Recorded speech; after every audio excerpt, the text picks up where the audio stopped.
KL currently holds 25% of MPL's paid up capital.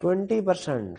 بتائیے کیا اس وقت کے ایل اور ایم پی ایل دونوں ایسوسیٹڈ کمپنی ہیں؟ ہے. کیسے پتا چلا ایسوسیٹڈ کمپنی ہے؟ کیونکہ کے ایل کے پاس مور دین 20% شیئرز ہیں ایم پی ایل کے. Associated company. کیا ڈائریکٹر خود سے انویسٹمنٹ کر سکتے ہیں؟ لیکن سوری، یہ تو انویسٹمنٹ ان ایسوسیٹڈ کمپنی والا کیس ہی نہیں ہے، یہ تو لون والا کیس ہے. تو لون تو انویسٹمنٹ نہیں ہوتی نا، تو بھی کیوں کا انویسٹمنٹ نہیں ہوتی؟ وہ انویسٹمنٹ میں کون کون سی چیزیں آتی ہیں؟ Equity, loan, advance, guarantee. لیکن جو نارمل ٹریڈ کریڈٹ ہے وہ نہیں.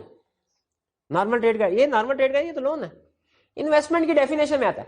اب ایسوسیٹڈ کمپنی بھی ہے، انویسٹمنٹ بھی ہے، تو انویسٹمنٹ ان ایسوسیٹڈ کمپنی کے لیے لیگل ریکوائرمنٹ کیا ہے؟ کنڈیشنز پورا کرنی پڑتی ہیں. پر وہ کنڈیشن یاد ہے آپ کو؟ ہاں جی، جو پہلی والی جو تین انویسٹمنٹ اور اگر لون کی شکل میں ہے تو وہ بھی کنڈیشن لکھیں گے. ٹھیک ہے، چینج کی بات یہاں پہ لکھنے کی ضرورت نہیں، کیونکہ وہ انویسٹمنٹ کرنے کی بات کر رہا ہے، اس میں چینج کرنے کی بات نہیں کر رہا. اب اس کو ہم پریزنٹ کیسے کریں گے؟ پہلے میں legal provision, directors have power to make investment in any company through board resolution. ختم، یہ لیگل پروویژن آ گئی. اس کے پھر decision and basis of decision میں لکھیں گے چونکہ یہ L O L K L کی ایسوسیٹڈ کمپنی نہیں ہے، ڈائریکٹر ریزولوشن کے ذریعے سے انویسٹمنٹ کر سکتے ہیں، کوئی ایشو نہیں. لیکن دوسرے میں ہم کیا لکھیں گے؟ اگر انویسٹمنٹ کی جاتی ہے کسی ایسوسیٹڈ کمپنی میں تو اس کے لیے ریسٹرکشن اینڈ کنڈیشن کو پورا کرنا ضروری ہے. لیگل ریکوائرمنٹ میں صرف اتنا لکھ دیں گے. بہتر یہ ہے کہ وہ جو ریسٹرکشن وغیرہ وہ decision and basis of decision میں لکھیں. اب لیگل ریکوائرمنٹ میں صرف اتنی لائن لکھ دی کہ ایسوسیٹڈ کمپنی میں انویسٹمنٹ کے لیے لیگل ریکوائرمنٹس کو پورا کرنا ضروری ہے. اب decision and basis of decision میں لکھیں گے چونکہ کے ایل اور M P L associated company ہے because K L holds 25% paid up capital of M P L. یہ ریزن لکھنا ضروری ہے کہ کیوں ایسوسیٹڈ کمپنی کہہ رہے ہیں ہم. اسی لیے اسے فالوئنگ کنڈیشن پوری کرنا ہوں گی انویسٹمنٹ کرنے کے لیے. کنڈیشن کیا ہے؟ پہلا اسپیشل ریزولوشن جو کہ کیا بتائے گی؟ نیچر اور ٹرمز اینڈ کنڈیشن وغیرہ.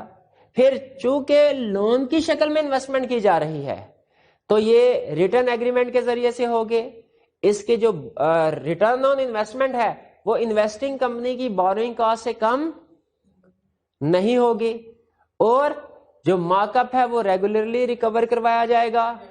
اور ڈائریکٹرز ایک رپورٹ بھی دیں گے، ڈیو ڈیلیجنس ایک رپورٹ، کہ جو کمپنی دوسری کمپنی جس میں انویسٹمنٹ کی جا رہی ہے وہ اس قابل ہے کہ فیوچر میں لون کو واپس کر دے گی. یہ کنڈیشن میں شاید لیکچر کے دوران میں بتانا بھول گیا تھا، کویشچن آیا تو مجھے یاد آ گیا کہ ڈائریکٹرز نے اپنی ایک ریویو رپورٹ بھی دینی ہوتی ہے شیئر ہولڈرز کو کہ سر یہ کمپنی اس قابل ہے کہ فیوچر میں ریکوری کروا دے گی، لون اور انٹرسٹ کو ری پے کر دے گی. یہاں تک کلیئر؟ یہ ساری کنڈیشن لکھ دیں گے. ایسا جب میں نے یہ ساری کنڈیشن لکھ دی تو مجھے لگا میں نے تو کویشچن غلط کر دیا، اس لیے کہ یہ تو ایم پی ایل جو ہے نا یہ تو پرائیویٹ کمپنی ہے، اور پرائیویٹ کمپنی کے لیے تو یہ کنڈیشنز ہوتی ہی نہیں ہیں. ہاں ہوتی ہیں. اگر انویسٹنگ کمپنی پرائیویٹ ہوتی نا پھر یہ کنڈیشن پوری کرنے کی ضرورت نہیں تھی. یہاں پہ انویسٹنگ کمپنی کلام لمیٹڈ ہے، پبلک کمپنی ہے، اس کے لیے کنڈیشنز ہیں. ٹھیک ہے، اس نے کنڈیشن پورا کرنے. اگر ایم پی ایل نے کلام لمیٹڈ میں انویسٹمنٹ کرنی ہوتی نا پھر یہ کنڈیشن لکھنے کی ضرورت نہیں ہوتی. پرائیویٹ کمپنی کے لیے ایکسیپشن. تو یہ ہمارا کیس اسٹڈی 5 تھے. اس میں ہم نے اگین وہی کنسپٹ کی طرف تو کم توجہ دی، وہ تو ہم نے ساتھ ڈسکس کر لیے، وہ تو ہم روٹین میں بھی جو آپ نے دوسرے کویسچن بھی ہم نے جب ہر لرننگ آبجیکٹیو کے اینڈ پہ جو کویسچن اور کیس اسٹڈیز ہوتے ہیں ان میں بھی جس طرح کنسپٹ ڈسکس کرتے ہیں اس میں بھی کر لیے. لیکن اس ایکسرسائز کا اصل آبجیکٹیو تھا آپ کو پریزنٹیشن اور ڈرافٹنگ کے ساتھ فیملیئر کروانا. تو یہ اور اس جیسے کچھ اور کویسچنز بھی آپ کو اس لیکچر کے ساتھ ہی پی ڈی ایف فائل میں اویلیبل ہوں گے.